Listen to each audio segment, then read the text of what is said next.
Hello साथीहरु, स्वागत छ तपाईलाई हाम्रो यो च्यानलमा र यो च्यानल मार्फत म तपाईहरुलाई मोबाइल रिपेयरिङ गर्नको लागि चाहिने आवश्यक सबै इन्फर्मेसनहरु दिने प्रयासमा छु।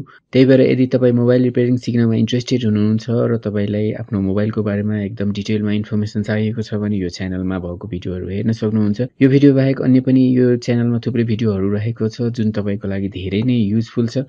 त्यही भएर यो च्यानलमा भएको सम्पूर्ण भिडियोहरुलाई हेर्ने प्रयास गर्नुहोला र यो च्यानलमा भएको भिडियोहरु मार्फत तपाईले मोबाइल रिपेयरिङ सम्बन्धी एकदमै महत्त्वपूर्ण जानकारीहरु पाउन सक्नुहुनेछ, जसले तपाईलाई मोबाइल रिपेयरिङ गर्नको लागि चाहिने सम्पूर्ण ज्ञानहरु दिनेछ र एकदमै राम्रोसँग एक्सप्लेन गरिएको छ हाम्रो भिडियोहरुमा। त्यही भएर तपाई यो भिडियोहरु हेर्ने प्रयास गर्नुहोला। तपाईले आफ्नो जति अमूल्य टाइम हाम्रो भिडियोहरुलाई हेर्नलाई तपाईले दिनुहुन्छ र त्यो भन्दा तपाईलाई हजारौं गुणा बढी नाफा हाम्रो भिडियो हेरेपछि तपाईले पाउनुहुनेछ।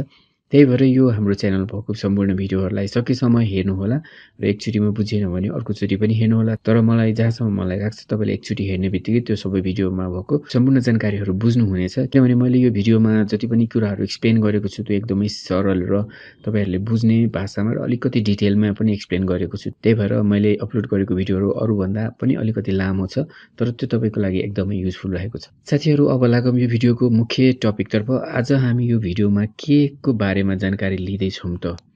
यो भन्दा अगाडि मैले थुप्रै कुराहरुको जानकारी तपाईलाई दिइसकेको छु पुरानो भिडियोहरुमा, र यो भिडियोमा म तपाईलाई मोबाइलको एकदमै एउटा इम्पोर्टेन्ट पार्ट हो यो तपाईले देख्न सक्नुहुन्छ। एउटा ब्याट्रीको शेपमा रहेको पार्ट छ यो, तर यो ब्याट्री चाहिँ होइन।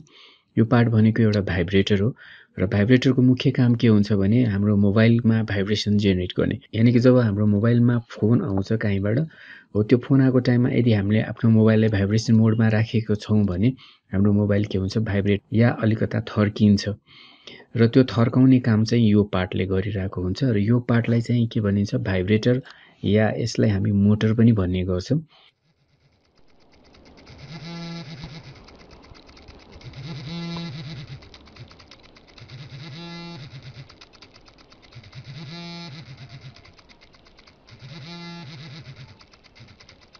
र यो भाइब्रेटर वा मोटर यदि बिग्रेको हो भने हाम्रो मोबाइलमा चाहिँ भाइब्रेसन नहुने प्रब्लम हुन सक्छ, अथवा आफै भाइब्रेसन हुने प्रब्लम, अथवा भाइब्रेट भइराख्ने प्रब्लम, अथवा भाइब्रेटरसँग रिलेटेड अन्य कुनै प्रब्लम हुन सक्छ।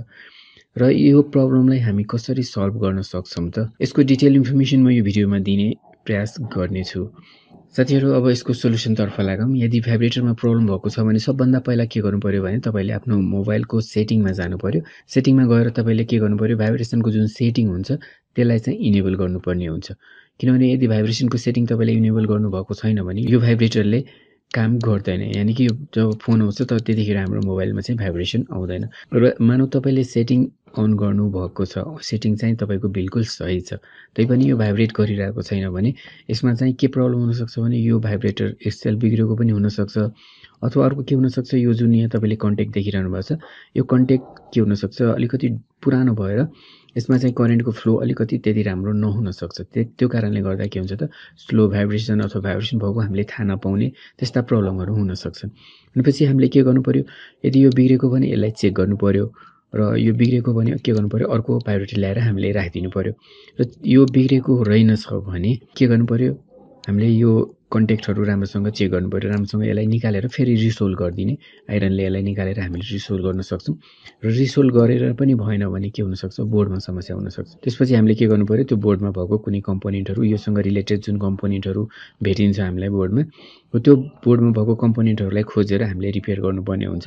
अब साथीहरु, यो सबै काम गर्ने कसरी त? जस्तै यो भाइब्रेटरलाई चेक कसरी गर्ने, यसलाई कसरी निकाल्ने, कसरी राख्ने, अथवा रिसोल्भ गर्ने कसरी, र यो बोर्डमा भएको यो पिनको कम्पोनेन्ट कुन हो र यो अर्को पिनको कम्पोनेन्ट कुन हो, त्यो चाहिँ कसरी फाइन्ड गर्ने, र योसँग जुन कम्पोनेन्ट जोडिएको छ त्यो हामीले फाइन्ड गरिसकेपछि त्यसलाई चेक कसरी गर्ने, त्यसलाई त्यसमा फल्ट छ कि छैन त्यो कसरी पत्ता लगाउने, र फल्ट छ भने त्यसलाई रिपेयर कसरी गर्ने हो, त्यो डिटेल इन्फर्मेसन म तपाईलाई यो भिडियोमा अझै दिनेछु।